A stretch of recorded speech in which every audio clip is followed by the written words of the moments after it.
Well, automotive is a huge subject here at CES, but to talk about some of the other things, Guy Cocker from Stuff Magazine is with me. Guy, I've seen all sorts of things already. The shows are only a few hours old. What about drones? There are drones all over the shop.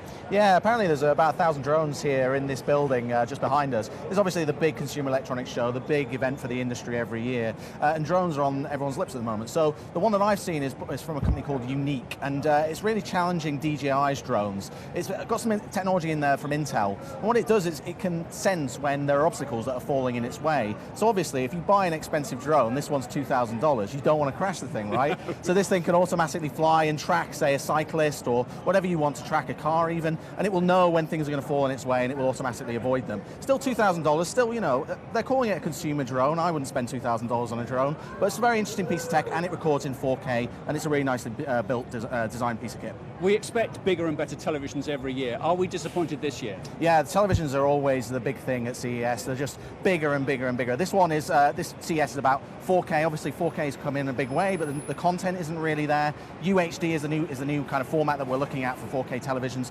Panasonic, Sony and Samsung going really big on that. But actually the thing that people are talking about the most, journalists from Stuff Magazine and other magazines are talking about this smart fridge from Samsung, which has essentially a big tablet built into it. It'll display your family calendars, your family photos. It also will snap whenever you close the fridge and tell you when your milk's running low and things like that. That's one approach to smart fridges. But actually, I think you see a lot of people on the sort of smaller scale Kickstarter funded projects that are actually doing a lot more simpler things, like putting pads in so that you place your milk down and it'll tell you when the milk's running low. And obviously, that costs a lot less. And so the thing with smart homes is they're so expensive to build. And this is all part of this Internet of Things, which I know we've been talking about as tech journalists for years, but it seems to be coming into the fore now, doesn't it? In the way that people are connecting sensors on everything in our lives and then joining them all up through the web. Yeah, I'd love personally to have this ideal dream of a interconnected home that I can control and unlock from my house if I want to let a friend in, or see if my dog's coming home. But the problem is, you've got